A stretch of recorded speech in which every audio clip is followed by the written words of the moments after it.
You can imagine something, retail therapy, for instance. Retail therapy is a very popular form of therapy in our household, but how about emotional linked retail therapy?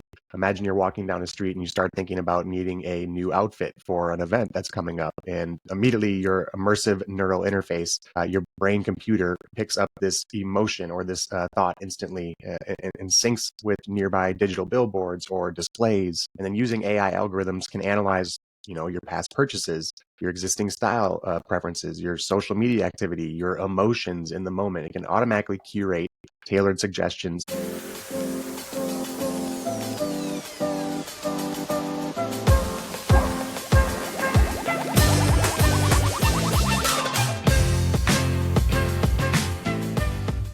What is up, everybody? Welcome to another episode of the AI Marketing Navigator. This is your daily compass in the ever-evolving world of AI marketing.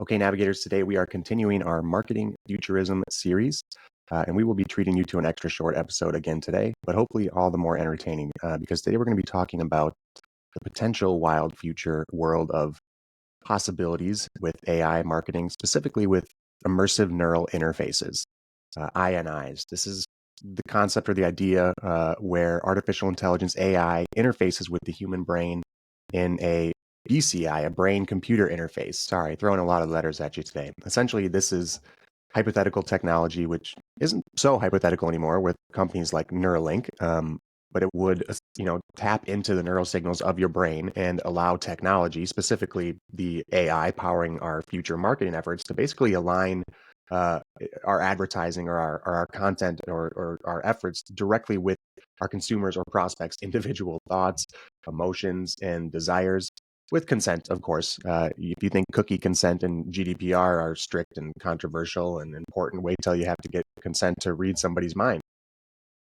You can imagine something, retail therapy, for instance. Retail therapy is a very popular form of therapy in our household, but how about emotional linked retail therapy? Imagine you're walking down the street and you start thinking about needing a new outfit for an event that's coming up, and immediately your immersive neural interface, your brain computer picks up this emotion or this thought instantly and syncs with nearby digital billboards or displays. And then using AI algorithms can analyze your past purchases, your existing style preferences, your social media activity, your emotions in the moment. It can automatically curate tailored suggestions. And who knows, if we've also reached the heights of AR that we've talked about in our marketing futurism. You could even try on the outfit and interact with it and see how it feels. Okay, so we talked about like an e-commerce or shopping experience, but what about just regular content marketing? How about content that's driven strictly by emotion?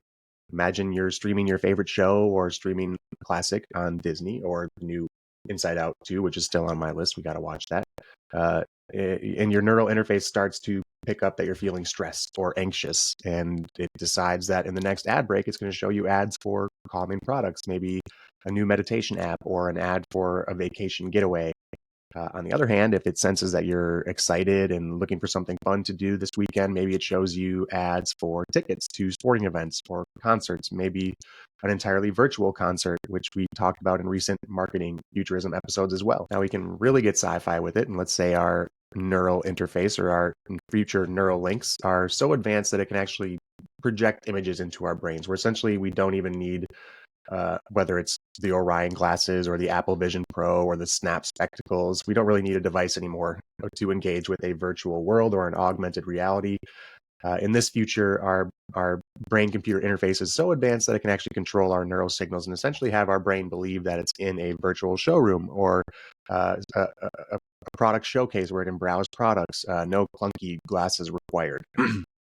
Let's just keep riding our wave of fun examples here. What if we could do some super like extra sensory type of marketing and create sensory immersion experiences? For instance, let's say you're a food and beverage company and you want to do a virtual tasting with like a themed flavor or a themed edition of your beverage or your menu.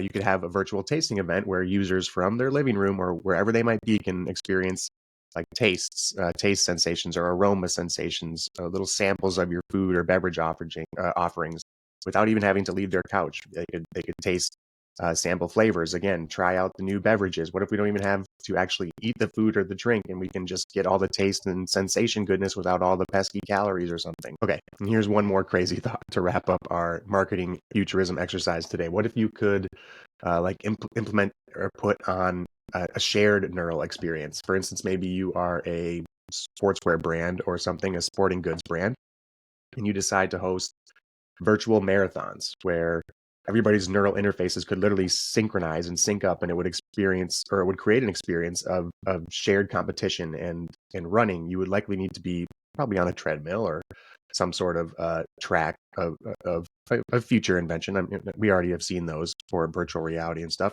or something to get the full experience. But again, how about instead of running by yourself each morning, you can run with a group of people who are synced to your neural experience? Again, and we're right there with technology that's doing this, these social exercise equipment and stuff like that. But it's not quite linked to your brain where you can fully immerse yourself and believe you're there.